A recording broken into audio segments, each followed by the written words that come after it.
after you've done the bun, then you do your jewelry. You're gonna have two necklaces. There's a small necklace called a chota har. This is your chota har. Now, chota har, it always goes right close to the neck, and then you pull the cord in like this. If you're not very experienced at doing the bun, I suggest putting the chota har first. If you're experienced, then you should be able to stretch it out, put it over the head, and it's just fine. Reason being, sometimes you make a great bun, but then because you're not that experienced, when you start putting the har, you might mess up the bun. So this is just one little trick. The second har is what we call Rani har.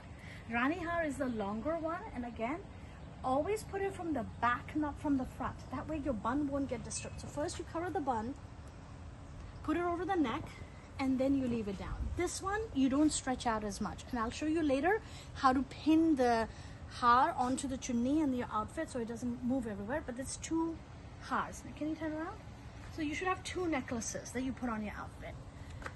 In this particular case, I'm putting on two, but in sometimes when you're performing, your teacher, myself, will tell you whether you need one har, two hars, which one do you need. Some outfits we just want a chota har, some outfits we want just the Rani har, sometimes we want both. So depending. Right now I'm just showing you how to put on both and how to balance it up with your hair. Okay. Next, earrings. You want to make sure the earrings and the tikka go on before the chunni, the dupatta.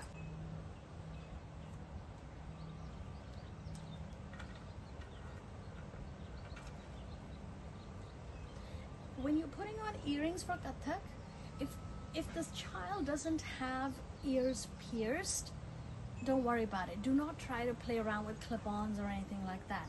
Earrings are optional for young kids. I don't want kids being fussy because of earrings, because of, they're too little or the holes in the ears are too small.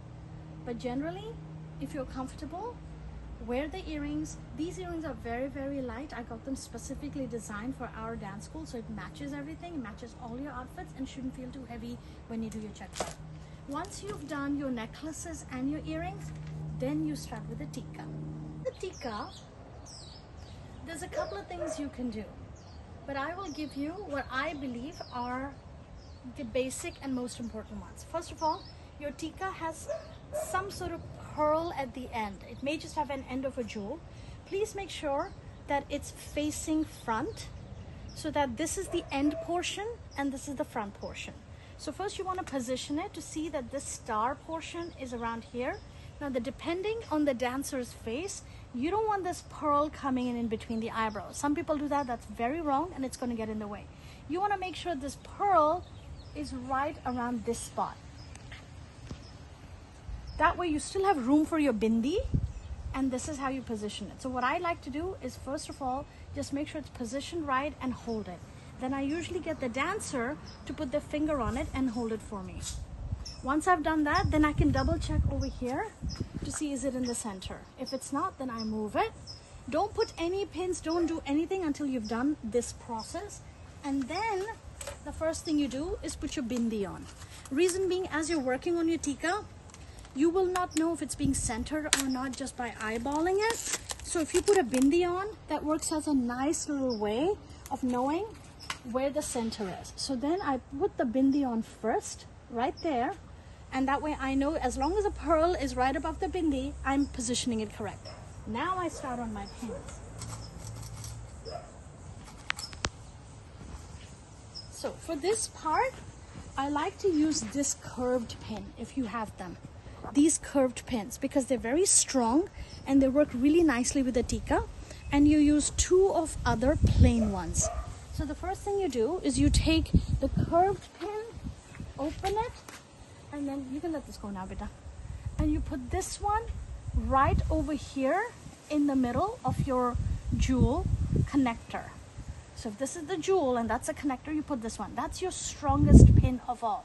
You don't need strong pins here, you need strong pin here.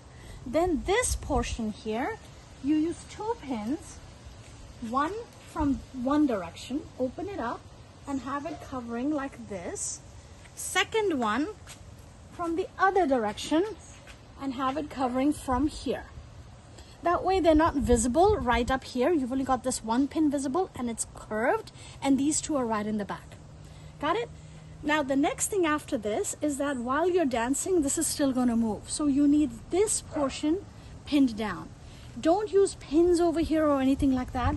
Some people use black thread to tie it down. You can if you want to, but I feel like it's often visible and it can come off, and it's too much for the girls to handle sometimes.